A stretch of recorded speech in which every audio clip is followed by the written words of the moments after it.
When Bette Midler wanted her character to wear a new color wig in 1986, she made the entire film crew wait for 2 hours. The director pleaded. The creator shouted. However, Bette simply grinned and replied, "Believe me." The film brought about $71 million. Bette always did things that way, whether she liked it or not. She held the craziest parties, got into arguments with everyone, and terrified Hollywood. And you know what? She is still going strong at 79. People are questioning whether she is genius or insane after her most recent Broadway surprise. On December 1, 1945, Bette Midler was born in Honolulu, Hawaii. In an area where the majority of families were Asian, her parents, Fred and Ruth Midler, belonged to a small Jewish group. Ruth stayed at home and worked as a seamstress, while Fred painted houses and served on a U.S. Navy installation. Although they only used one syllable to pronounce her name, it was in honor of Bette Davis. She was raised on Aiea, which is close to Pearl Harbor, and because of her history, she frequently felt alienated. But she had something to cling to: the island itself, with its rhythm and beauty. Music and performance followed suit. She was unique even as a young child. She received an honor for singing Silent Night in first grade. Her mother urged her to embrace what she had in her. She began seeing vintage Hollywood musicals and observing the actors' on-screen personas. She was unavoidable by the time she arrived to Radford High School. She occupied space, spoke a lot, and attracted attention. She graduated as valedictorian in 1963 after her classmates voted her the most talkative and dramatic. She decided to study acting at the University of Hawaii at Manoa, but she wasn't interested in going to school. She left after 3 semesters. She received a small, uncredited role as Miss David Buff in the 1966 movie Hawaii about the same time. She had just enough money from that employment to make a decision that would alter everything. In 1965, she packed her luggage and headed to New York City. Actors were vying for attention in New York, but she wasted no time. Using whatever she could get, she began to participate in minor, off-Broadway productions such as Cinderella Revisited and Miss Nefertiti Regrets. She was cast in the Broadway production of Fiddler on the Roof in 1966.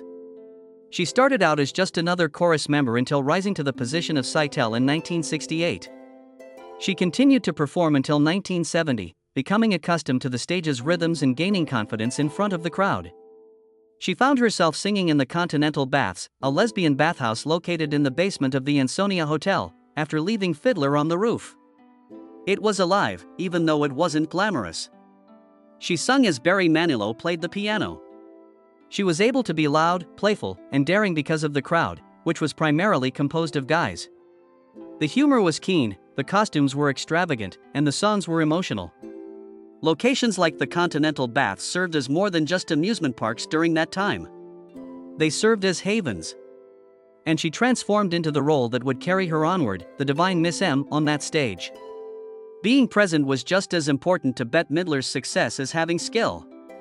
She possessed something that no one else had when she published The Divine Miss M in December 1972. Although Barry Manilow contributed to the album's production, Midler's enthusiasm was what really made it. She transformed every song into a performance, incorporated theater into pop music, and blended new sounds with old favorites. People were unable to turn away. The album went platinum in the US and Canada, sold over 1 million copies, and peaked at number 9 on the Billboard charts. Do You Want to Dance, Friends, and Boogie Woogie Bugle Boy were its 3 biggest successes. Midler took an old song by the Andrews Sisters from the 1940s and turned it into her own. It peaked at number 8 on the Billboard Hot 100 and earned her first number 1 adult contemporary hit. She was perceived differently by critics. Robert Christgau of the Rolling Stone claimed that she was a game changer in addition to being a singer. She was dramatic, funny, and deeply felt. Hello, and there was a sorrowful and unvarnished song. There was something about Delta Dawn that drew folks in. In a matter of seconds, she could transform from lighthearted to devastating, and it worked. However, her presentation of the music was just as important as the music itself. She developed an alter ego, the Divine Miss M, who was vulnerable despite being larger than life. Despite being audacious, dramatic, and extravagant, it resonated with individuals, particularly those in the LGBTQ+ community. She won a Grammy for Best New Artist in 1973 as a result of the album's success. Additionally, she was already well known in the entertainment industry when she accepted the prize in 1974. Her typical charm and wit were evident in her acceptance speech. She was erratic, little outlandish, and utterly unforgettable. Like her songs, her live performances became legendary. She did more than simply sing while standing on stage. She made every performance a spectacle, complete with extravagant costumes, comedy, and music. She had the ability to start an audience laughing with an inappropriate joke and then instantly evoke strong emotions in them. Her ability to manage a crowd allowed her to create an intimate atmosphere even in large arenas. All of this was documented by the Depression Tour in 1976, which was later adapted into the Bette included all of her strongest skills. Songs that made an impression, big performances, and surprising comedy. Hollywood was beginning to take notice, but her musical career was already enormous. The Rose, released in 1979, marked the beginning of Bette Midler's Hollywood career. A movie that was loosely based on Janis Joplin's life.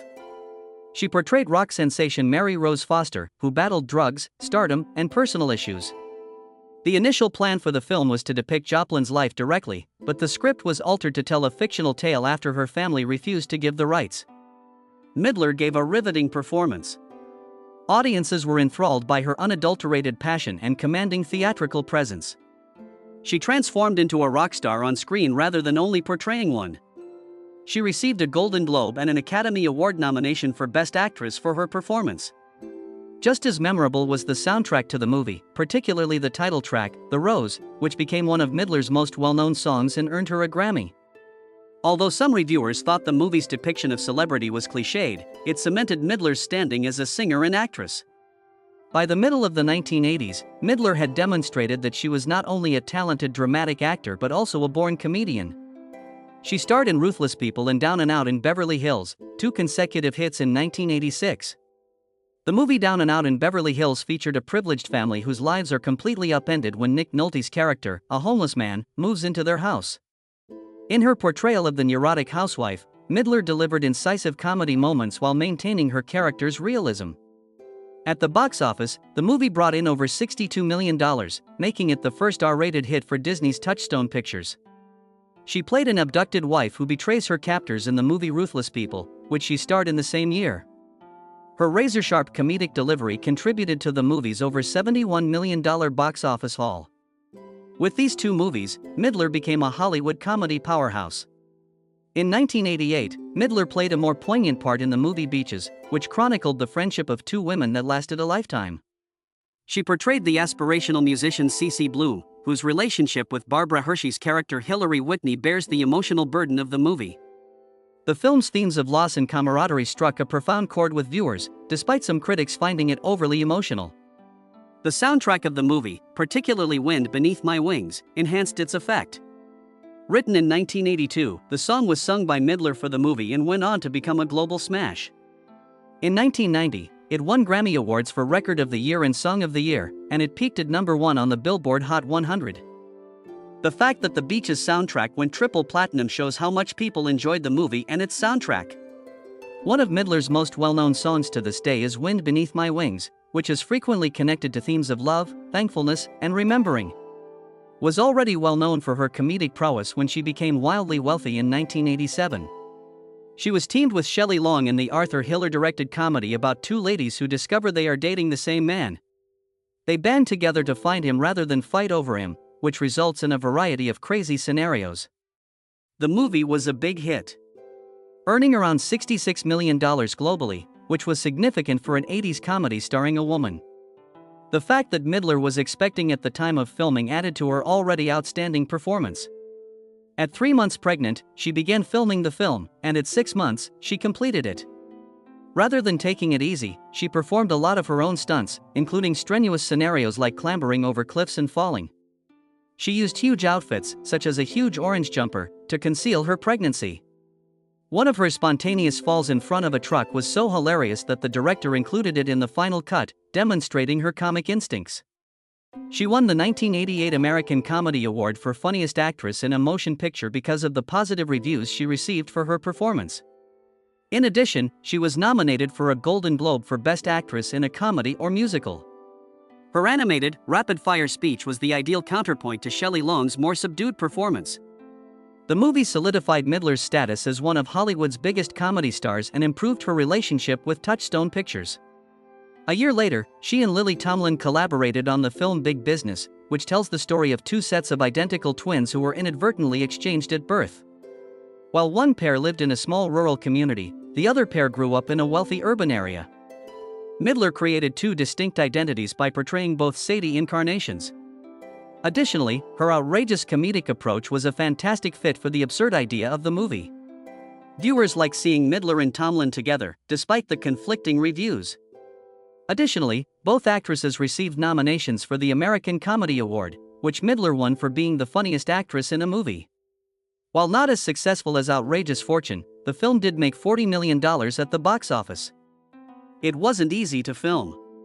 For scenes involving both sets of twins, the initial idea was to use body duplicates, but this didn't seem realistic.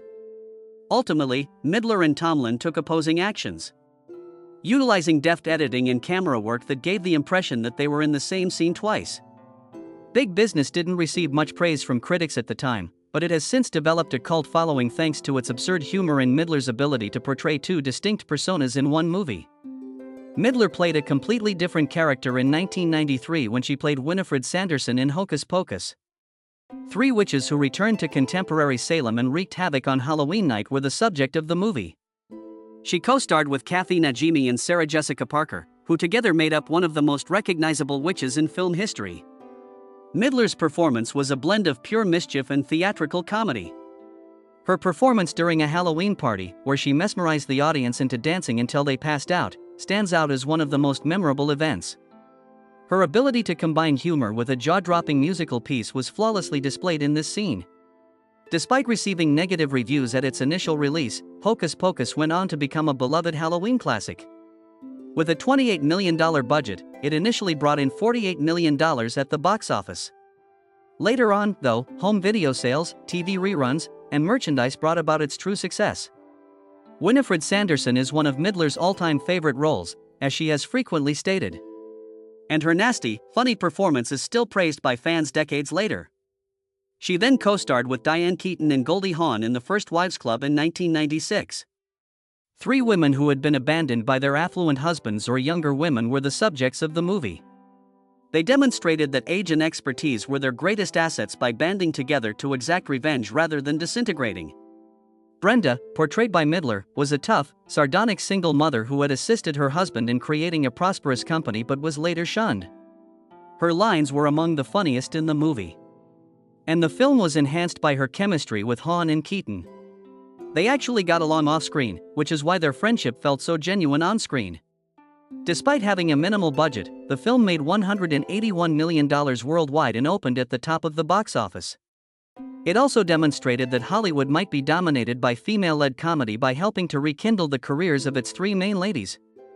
The three women's rendition of Leslie Gore's You Don't Own Me, which became a potent anthem for women regaining control of their lives, is among the movie's most well-known scenes. There are many amazing instances that influenced Bette Midler's career during her Broadway career. Fiddler on the Roof, a musical that had already made history, was where it all began. She played a minor part when she joined the ensemble in 1966. However, her talent was not overlooked. She was given a significantly larger role as Tebby's eldest daughter, Sadel, just a few months later, in early 1967. She performed in one of Broadway's biggest blockbusters at the time and remained with the show until 1970. It wasn't just any musical, Fiddler on the Roof. With over 3,000 performances, it was a compelling tale of tradition and transformation. It became a cultural icon and won several Tony Awards. Later, Midler claimed that taking part in it changed his life. She learned the discipline and the enchantment of live theater from it. She had the opportunity to perform her vocals in the well-known song Matchmaker, while she was portraying Zaytel. When she and her co-stars performed it live at the 1968 Tony Awards, it was one of her most memorable performances. Even back then, it was evident that she possessed a unique blend of heart and comedy that made her performances stand out. One of her signatures would be her ability to make a character come to life with both humor and emotion. After being off Broadway for decades, Midler made a huge comeback in 2013 with a one-woman performance called I'll Eat You Last, a talk with Sue Mengers, in which she performed alone for 85 minutes. The challenge was entirely different from the large-scale musicals she had previously performed in.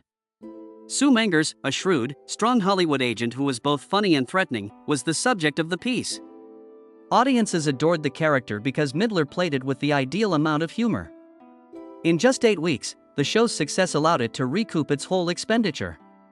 She had to maintain the audience's interest on her own, and she did so with ease, demonstrating her status as a genuine star once more. She played Dolly Gallagher-Levi in Hello, Dolly, one of Broadway's most iconic parts, 4 years later. The reboot was an immediate hit when it debuted in 2017. The tickets were sold out right away. Several box office records were broken by the show. Midler's show was a masterclass in showmanship, wit, and charm. She took ownership of the part and didn't merely play Dolly.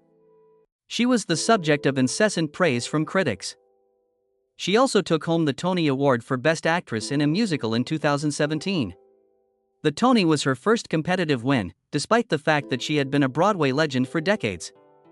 At the time, she was 71, demonstrating that being older did not prevent her from giving an incredible performance.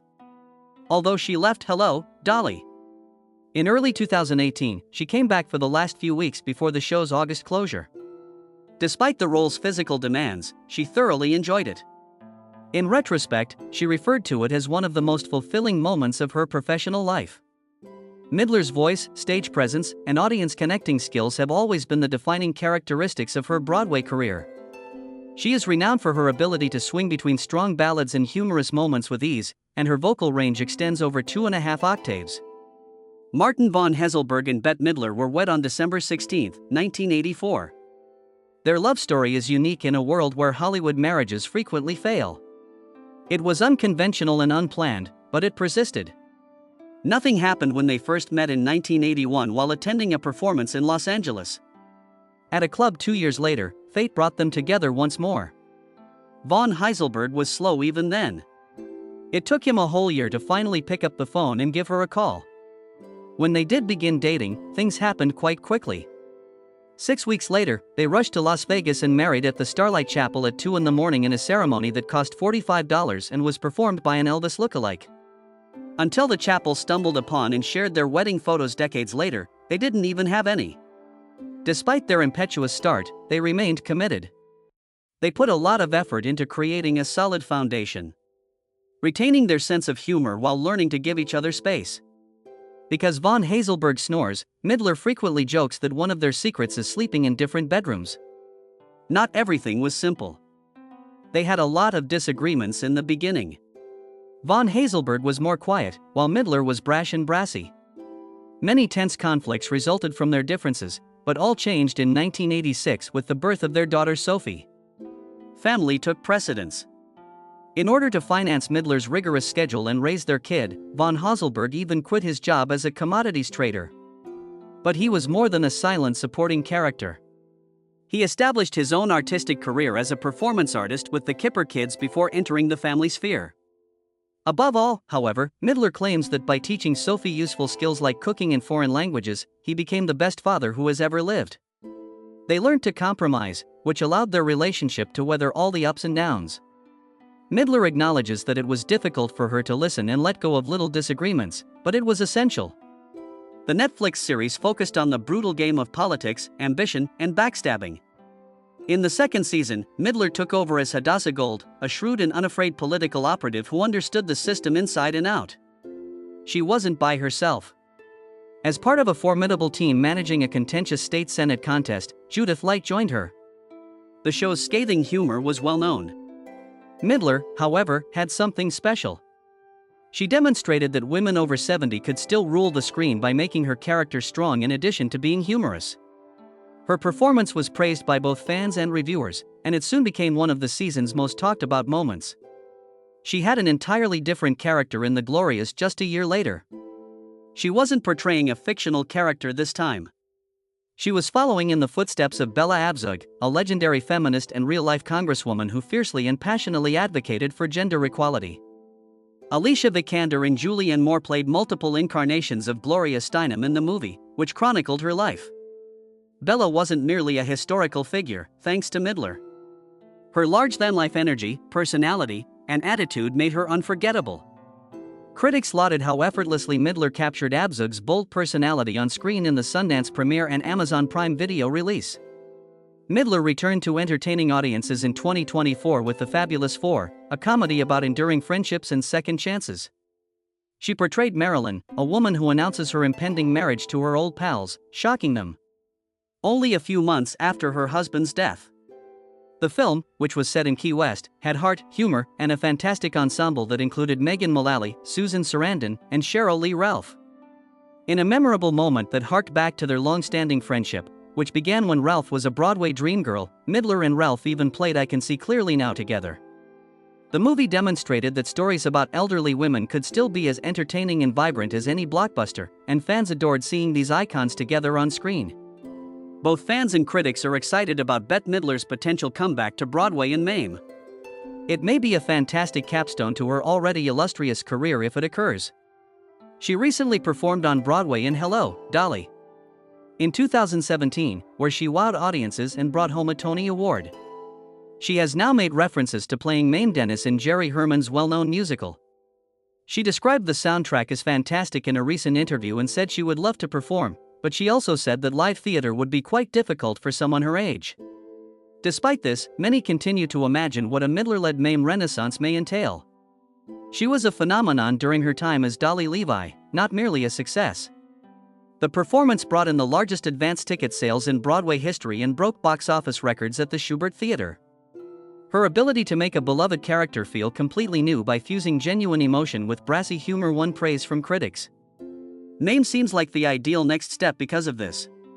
A larger-than-life personality is required for the position. Someone who can infuse the stage with humor, warmth, and a dash of outrageousness. That's the essence of Midler. The suspense has been rapidly increasing. Fans' excitement is exploding on social media.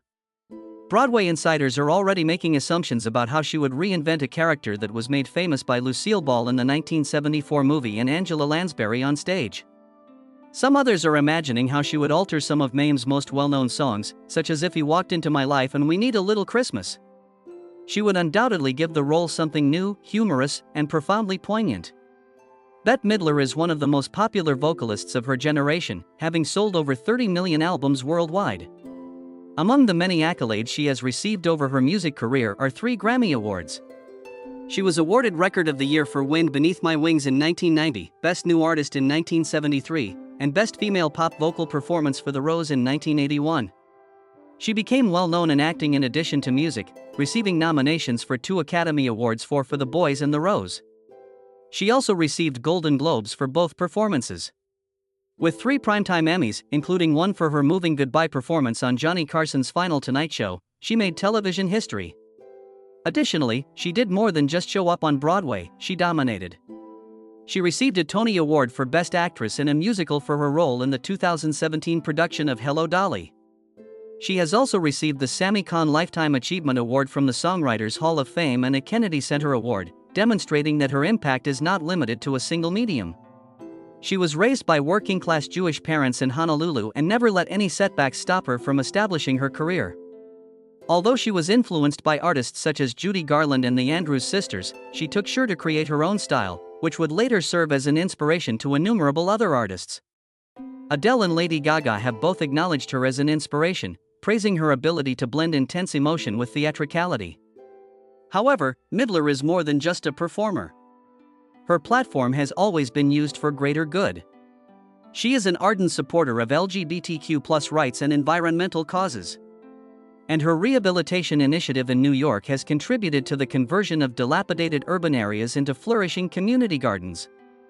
For her, performing well is only one aspect of being an entertainer. It entails having a significant influence. And she has done precisely that.